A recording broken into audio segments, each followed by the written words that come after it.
दोस्तों, इस कहानी को आखिरी तक जरूर सुने। इस वीडियो को शेयर करें और कृपया हमारे चैनल को सब्सक्राइब करें। शिव पुराण के अनुसार सोमनाथ ज्योतिर्लिंग भगवान शिव का प्रथम ज्योतिर्लिंग है। पुराणों में सोमनाथ ज्योतिर्लिंग की स्थापना से संबंधित कथा इस प्रकार है। जब प्रजापति दक्ष ने अपनी सभी 27 पुत्रियों का विवाह चंद्रमा के साथ कर दिया तो वे बहुत प्रसन्न हुए।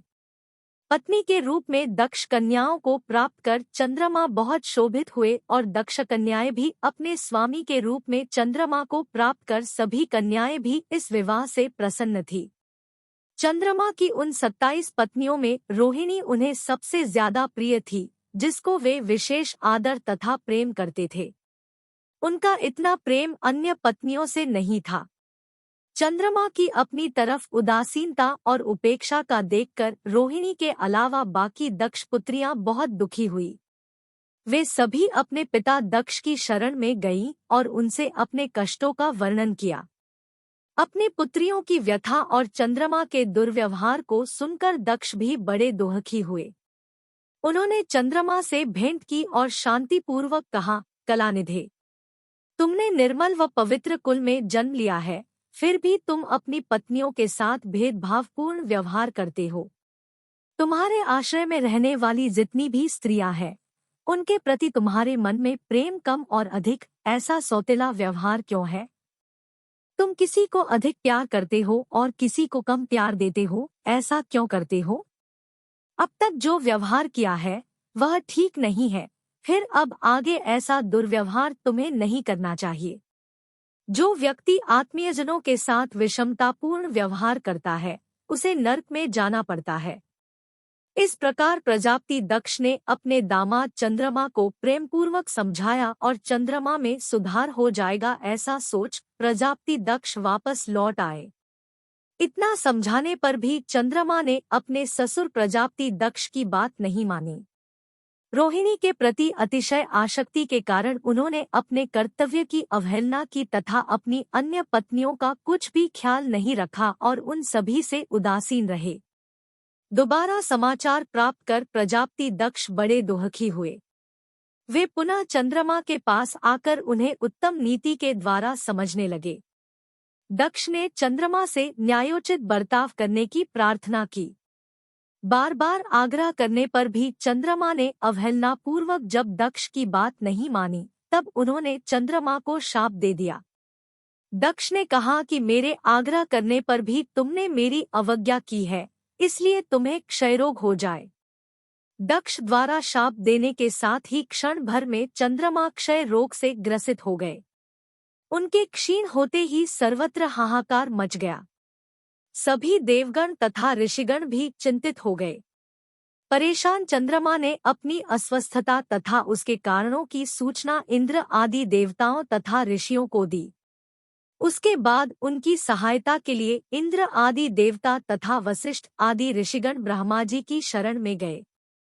ब्रह्मा जी ने उनसे कहा कि जो घटना हो गई है उसे तो भुगतना ही है, क्योंकि दक्ष के निश्चय को पलटा नहीं जा सकता। उसके बाद ब्रह्मा जी ने उन देवताओं को एक उत्तम उपाय बताया।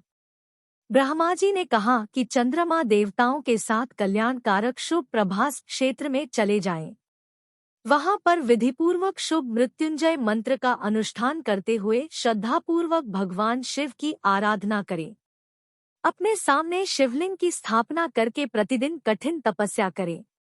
इनकी आराधना और तपस्या से जब भगवान भोलेनाथ प्रसन्न हो जाएंगे तो वे इन्हें क्षय रोग से मुक्त कर देंगे।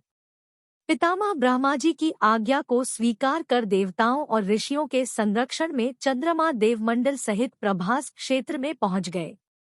वहां चंद्रदेव ने मृत्युंजय भगवान की अर्चना वंदना और अनुष्ठान प्रारंभ किया। वे मृत्युंजय मंत्र का जप तथा भगवान शिव की उपासना में तल्लीन हो गए। ब्रह्मा की ही आज्ञा के अनुसार चंद्रमा ने 6 महीने तक निरंतर तपस्या की और वृषभ ध्वज का पूजन किया। 10 करोड़ मृत्युंजय मंत्र का जप तथा ध्यान करते हुए चंद्रमा स्थिरचित्त से वहां निरंतर खड़े रहे। उनकी तपस्या से भक्तवत्सल भगवान शंकर प्रसन्न हो गए। उन्होंने चंद्रमा से कहा, चंद्रदेव, तुम्हारा कल्याण हो। तुम जिसके लिए यह कठोर तप कर रहे हो, उस अपनी अभिलाषा को बताओ। मैं तुम्हारी इच्छा के अनुसार तुम्हें उत्तम वर प्रदान करूंगा।